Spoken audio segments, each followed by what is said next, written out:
الحمد لله رب العالمين وبه استعين واشهد ان لا اله الا الله وحده لا شريك له واشهد ان محمدا عبده ورسوله اما بعد. اللہ تعالیٰ آپ سب کی آمد کو قبول فرمائے اور اس طرح کی مجلسوں کی حاضری کو ہمارے لیے آخرت میں سعادت کا ذریعہ بنائے. قرآن پاک کی سورہ بقرہ کی آیات ہم پڑھتے ہوئے 75 آیتیں تقریباً پڑھ چکے ہیں. آج انشاءاللہ 76ویں آیت پڑھیں گے.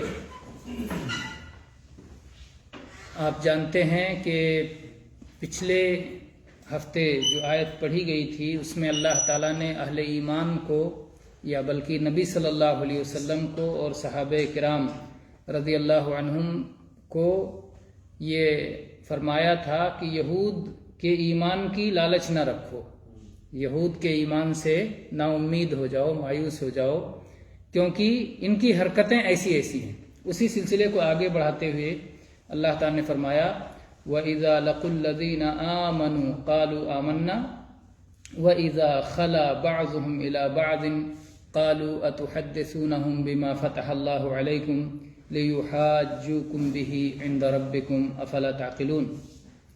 وَإِذَا اور جب لَقُوا الَّذِينَ آمَنُوا ملاقات کرتے ہیں ان سے جو لوگ ایمان لائے، اور جب ان لوگوں سے ملاقات کرتے ہیں جو ایمان لا چکے ہیں، ایمان والوں سے ملاقات کرتے ہیں، قالو کہتے ہیں آمنا ہم بھی ایمان لائے ہیں.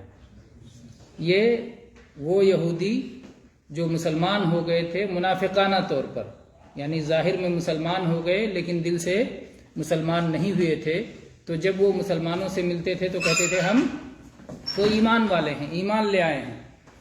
وَإِذَا خَلَا بَعْضُهُمْ إِلَى بَعْضٍ اور جب وہ خلوت میں جاتے تھے، تنہائی میں جاتے تھے. خلا خلوت، تنہائی، اکیلے میں جب ملتے تھے ایک دوسرے سے، قالوا تو وہ کہتے تھے أَتُحَدِّثُونَهُمْ بِمَا فَتَحَ اللَّهُ عَلَيْكُمْ کیا تم ان سے وہ باتیں بتا دیتے ہو جو اللہ نے خاص تمہارے لیے کھولی ہیں، جو اللہ نے تمہیں بتائی ہیں. کس کے ذریعے سے؟ یعنی توریت میں جو کچھ تم نے جانا ہے، توریت میں جو کچھ پڑھا ہے، نبی صلی اللہ علیہ وسلم کی خصوصیات کے بارے میں، آپ کی صفات کے بارے میں، آپ کی خوشخبری کے بارے میں، کیا ان باتوں کو مسلمانوں سے تم بتا دیتے ہو؟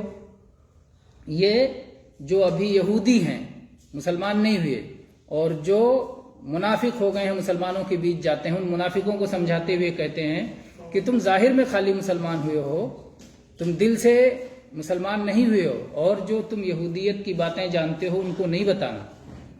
کیا نقصان ہوگا اس کا؟ اس کا نقصان یہ ہوگا کہ کل قیامت کے دن ان باتوں کو تمہارے خلاف حجت بنائیں گے. لِيُحَاجُّوكُمْ بِهِ عِنْدَ رَبِّكُمْ اس کا نتیجہ یہ ہوگا کہ تمہارے رب کے پاس یہ لوگ ان باتوں کو تمہارے خلاف دلیل بنائیں گے کہ دیکھو یہ لوگ یہودی بشارت دیکھتے تھے، نبی صلی اللہ علیہ وسلم کے بارے میں خوشخبریاں اپنی کتابوں میں پاتے تھے، اس کے باوجود ایمان نہیں لاتے تھے. یعنی سوچنے کی بات ہے کہ اگر وہ لوگ نہیں بتائیں گے، چھپا کے رکھیں گے، تو کیا اللہ تعالیٰ نہیں بتا دے گا؟ اور وہ اگر چھپائے رہیں گے، نہیں بتائیں گے، تو کیا ان کے خلاف حجت نہیں بنے گا؟ یعنی اللہ تعالیٰ کو تو خبر ہے، وہ جانتے ہیں، اور وہ جو کچھ دل میں سوچ رہے ہیں وہ اللہ تعالیٰ تو جانتا ہے. تو کتنی بڑی نادانی کی بات وہ کہہ رہے ہیں. اسی لیے آخر میں اللہ تعالیٰ نے فرمایا افلا تعقلون کیا تم اتنی بات بھی نہیں سمجھتے؟ تو یہ دو طرح سے اس کو، ایک تو یہ کہ اللہ تعالیٰ نے ان لوگوں کو کہا کہ تم بے عقلی کی بات کر رہے ہو، یا وہ آپس میں ایک دوسرے کو کہتے تھے کہ ایسی بے عقلی کی حرکت نہیں کرنا کہ تم اپنی باتیں انہیں بتا دینا.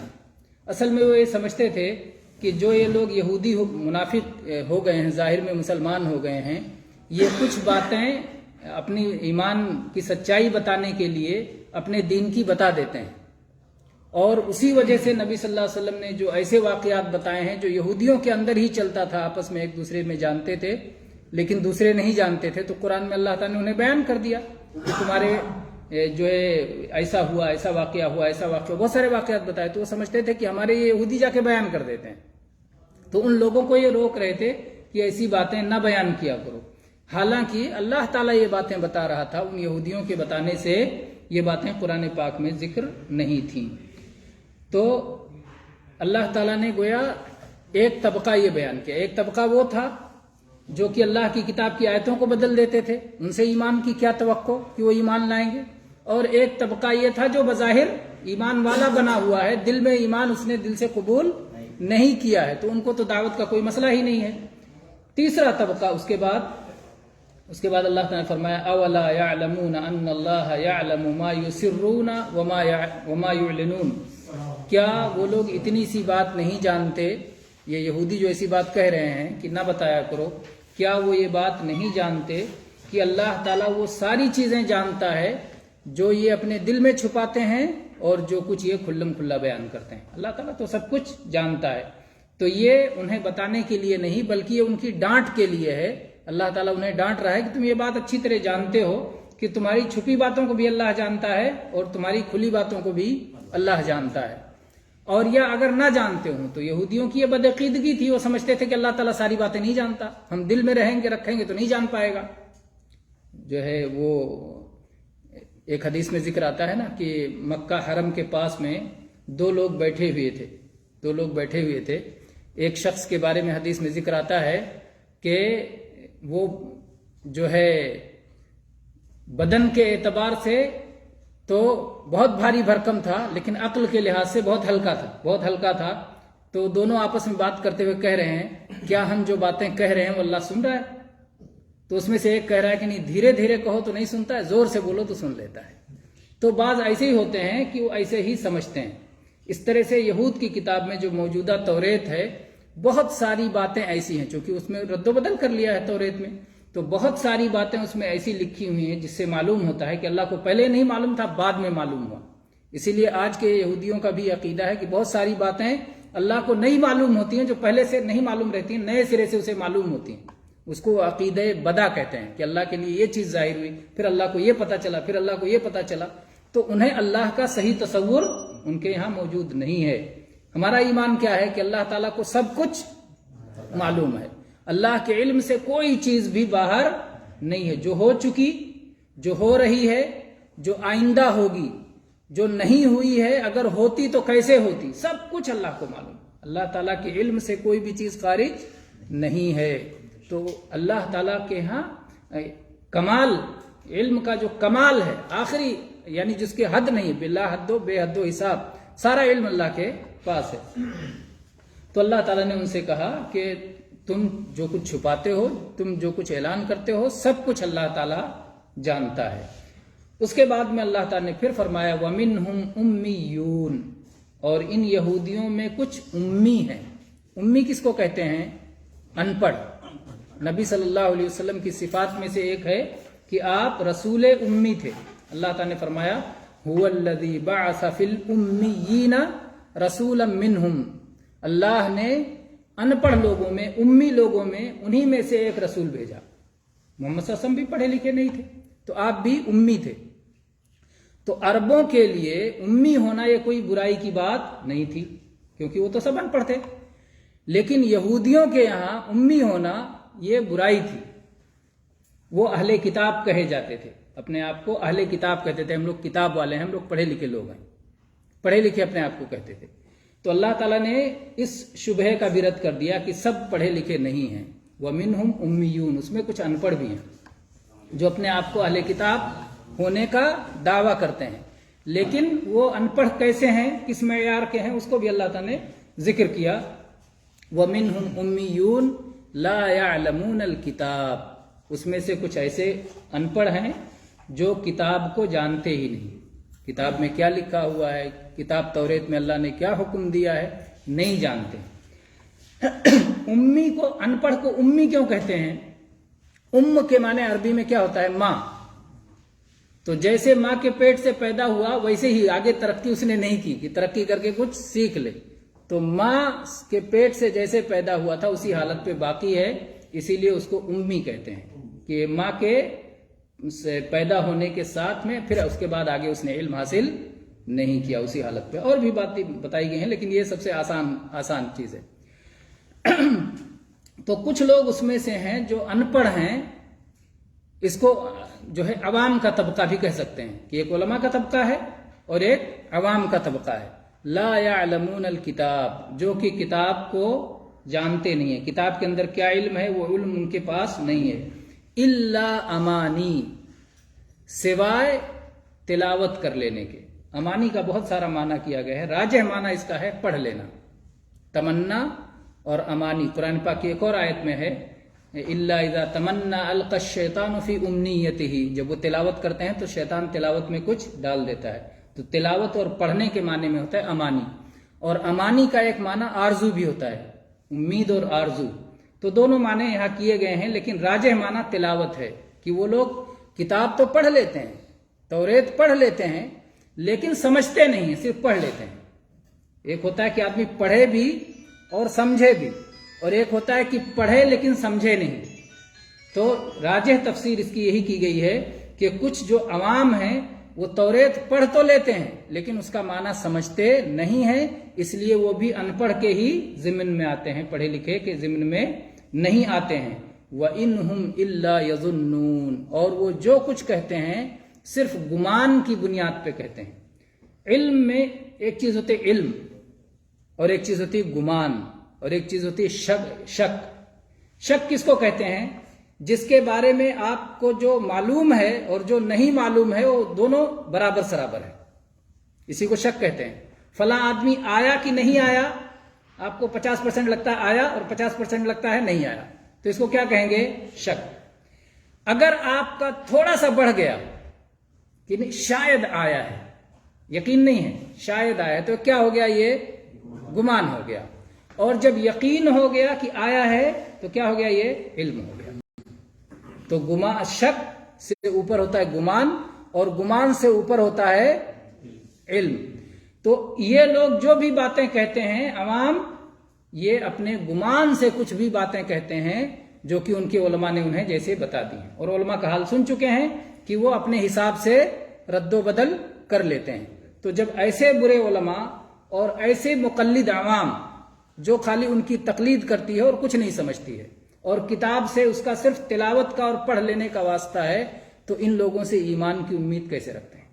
اللہ تعالیٰ نے کہا کہ ان سے ایمان کی امید نہ رکھیں۔ تو اللہ نے یہودیوں کے سارے طبقات کا ذکر کر دیا، اتنے میں علماء کا ذکر کر دیا، عوام کا ذکر کر دیا، منافقین کا ذکر کر دیا جو بظاہر اسلام لائے ہیں، اور جو اسلام نہیں لائے ہیں وہ منافقین سے ان کا کیسا رشتہ اور رابطہ ہے اس کو بھی اللہ تعالیٰ نے ان آیتوں میں ذکر کر دیا۔ تو کہا یہ وہ قوم ہے کہ ان سے ایمان کی کوئی توقع نہیں ہے، اس لیے ان کے پیچھے اپنا وقت برباد نہ کریں۔ ایسے لوگ جو جان بوجھ کے قرآن میں تبدیلی کر دیتے ہوں، ایسے لوگ جو اپنی کتاب پڑھتے ہوں اور اس کو سمجھتے نہ ہوں اور اس کو سمجھنا نہ چاہتے ہوں، اور وہ لوگ جو ایمان قبول کر لیں نفاق کے طور پر اور دل سے ایمان قبول نہ کریں اور اپنے نفاق پہ کبھی اس چہرے کے ساتھ ملیں کبھی اس چہرے کے ساتھ ملیں، دو رخی جن کے اندر پائی جائے، ان سے خیر اور بھلائی کی توقع نہ رکھیں۔ تو اللہ تعالیٰ نے اس سے منع کر دیا۔